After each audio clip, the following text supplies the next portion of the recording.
সাহিত্যিক আশুতোষ মুখার্জির লেখা অনেকগুলি উপন্যাস থেকে তৈরি ছবিতেই মহানায়ক অভিনয় করেছেন। আশুতোষ মুখার্জি মহানায়ককে ছোট ভাইয়ের মতো দেখতেন। ওনার কন্যা সর্বাণী মুখার্জি মহানায়ককে উত্তম কাকু বলে ডাকতেন। সর্বাণী মুখার্জি একটি সাক্ষাৎকারে জানালেন, দুটি পরিবার, আমাদের আর ময়রা স্ট্রিটের উত্তম কাকু, বেনু আন্টি অর্থাৎ সুপ্রিয়া দেবীর সংসার কবে যে অবিচ্ছেদ্য বন্ধনে জড়িয়ে গিয়েছিল তা আমার নিজেরও মনে নেই। এই পরিপ্রেক্ষিতে কোন ঘটনা ছেড়ে কোন ঘটনার কথা বলি। এক কোজাগরী লক্ষ্মী পুজোর সন্ধ্যায় মফস্বলের ধনী ঘরের এক সুন্দরী মহিলা গা ভর্তি গয়না পরে সেজে গুজে চাদরের আড়ালে লুকিয়ে ময়রা স্ট্রিটের আমন্ত্রিতদের ভিড়ে মিশে ঢুকে পড়েছিলেন লক্ষ্মী পূর্ণিমার পুণ্যতিথিতে উত্তম কুমারের কাছে তার মতো একটি পুত্র সন্তান লাভের প্রার্থনায়। অনেক রাতে আমরা সেখানে গিয়ে হাজির হয়ে দরজায় কড়া নাড়লে দরজা খুলে আতঙ্কে বিস্তারিত চোখে বাবাকে উত্তম কাকু প্রশ্ন করে, গেছে? সে গেছে? বাবা জিজ্ঞেস করে, কে গেছে? কার কথা বলছো? আরও ভয়ার্ত চোখে উত্তম কাকু উত্তর দেয়, ওই যে আমার কাছে ছেলে চাইতে আসা সুন্দরী পাগলি। সে কথা শুনে আমরা তো হতবাক। তখন বেনু আন্টির মুখে পুরো ঘটনা সবিস্তারে শুনে আমরা বাপ মেয়ে তখন হাসবো না কাঁদবো বুঝতে পারিনি। এখনও চোখের সামনে জ্বলজ্বল করে বিচিত্র ভক্তের বিচিত্রতম বরদান প্রার্থনায় তাঁর ইষ্ট উত্তম কুমারের মর্মান্তিক অবস্থা। আরও একটি অবিস্মরণীয় ঘটনা আমার বিয়ের রাতে ঘটেছিল। উত্তম কাকু বাবাকে বলেছিলেন, দাদা, আমরা কিন্তু বুলবুলের, আমার ডাক নাম ছিল বুলবুল। বিয়েতে বেশি রাতে এসে লাস্ট ব্যাচে একসঙ্গে বসে মেয়ে জামাইকে নিয়ে খাবো। কোনো বিয়েবাড়িতেই আমাদের পাত পেরে বসে খাওয়া হয় না। শুটিং সেরে আমি আর বেনু রাত করেই আসব, তোমরা কিন্তু আমাদের জন্য অপেক্ষা করো। আমি তো আহ্লাদে প্রায় আটখানা। রাত প্রায় 12টা নাগাদ ওরা এলেন। বসুশ্রী সিনেমা হলের পেছনের মস্ত জায়গা ঘিরে আমার বিয়ের আসর বসছিল। তখন নাইট শো ভেঙে গেছে, হল খালি। কিন্তু কেমন করে যেন মুহূর্তে সেই বার্তা রটে গেল, ক্রমে উত্তম সুপ্রিয়া এসেছেন বিবাহ নিমন্ত্রণে। ব্যাস, আর যায় কোথায়। পিলপিল করে ঘরমুখো রওনা হওয়া নাইট শোয়ের জনতা উন্মত্তের মতো ছুটে এলো। ধাক্কা ধাক্কি ধস্তাধস্তিতে মড়মড় করে ভেঙে পড়ল প্যান্ডেল। এক ভয়ঙ্কর বিশৃঙ্খল বেসামাল অবস্থা। উত্তম কাকু আর বেনু আন্টি আমাদের কাছে এসে মেয়ে জামাইকে আশীর্বাদ করতে পারছেন না। আশীর্বাদী উপহার মায়ের হাতে ধরিয়ে দিয়ে পালিয়ে যাচ্ছেন। এ কি হয় নাকি? কনের সাজে ওই অবস্থাতেই আমি উত্তম কাকু, উত্তম কাকু, বেনু আন্টি করে ডাকতে ডাকতে ছুটলাম। এদিকে টানের চোটে গাঁটছড়ায় বাঁধা সদ্য নতুন বর বাধ্য হয়ে উঠে পড়ে চিৎকার করে, আমাকে টেনে নিয়ে যাচ্ছ কেন? একদম আমাকে টেনে নিয়ে যাবে না, টানাটানি করবে না। মনে আছে, উত্তম মোহে দিকবিদিক জ্ঞান শূন্য হয়ে ঘুরে দাঁড়িয়ে বিয়ের রাতে মুহূর্তে খুলে ফেলেছিলাম গাঁটছড়া। বড়রা, এ কী করলি, এটা কী করলি বলে চিৎকার করে উঠল। কিন্তু আমার তখন কোনো দিকে ভ্রুক্ষেপ নেই। আমাকে যে করে হোক তার কাছে যেতেই হবে। হ্যামলিনের বাঁশিওয়ালার মতো, যিনি তার অপ্রতিরোধ্য সম্মোহনের আকর্ষণে সকলকে টানেন।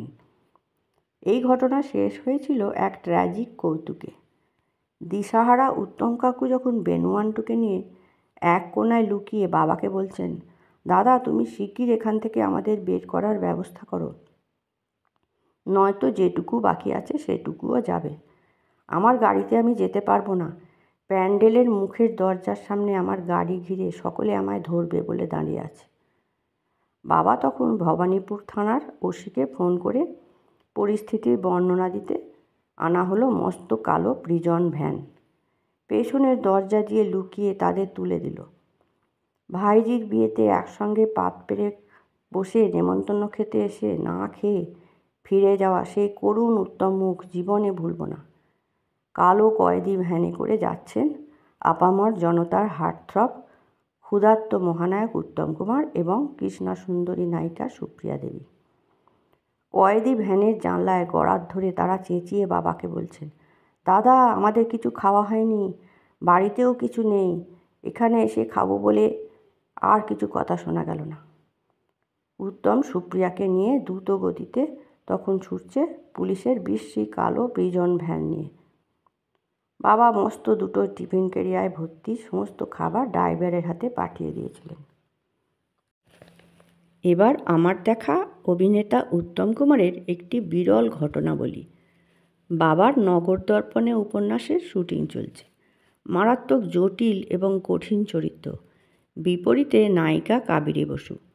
ততোধিক সাংঘাতিক এক বেডরুম সিনের টেক, যেখানে পারিবারিক এবং সামাজিক অবক্ষয়ে মানসিকভাবে বিধ্বস্ত উত্তম কুমার সত্যদ্রষ্টা সাহিত্যিক অনুপম চক্রবর্তীর ভূমিকায়। তাঁর অন্তর্ভেদী দৃষ্টির কথায় আচরণে বাড়ির সকলে তাকে পাগলের পর্যায়ে ফেলেছে। স্ত্রী শ্রীলেখার চরিত্রে থাকা কাবেরী বসুও, যে স্বামীর দুর্বার দৈহিক চাহিদার চরম মুহূর্তে সামিল হতে হতেও একেবারে শেষ সময়ে তাকে ঠেলে ফেলে দিয়ে ছিটকে সরে যাচ্ছে অব্যক্ত ত্রাসে ভীতিতে। আর স্ত্রীর সেই ভীতির আসল কারণ নির্ভুলভাবে ধরে ফেলে চোখে জল নিয়ে যন্ত্রণাবিদ্ধ স্বামী মর্মান্তিকভাবে হাসছে, উন্মাদের হা হা অট্টহাসি। বলছে, এরকম করলে কেন? আমি তো তোমার স্বামী, তবু এরকম আঁতকে উঠে আমাকে ঠেলে ফেলে দিলে কেন? আমি জানি কেন।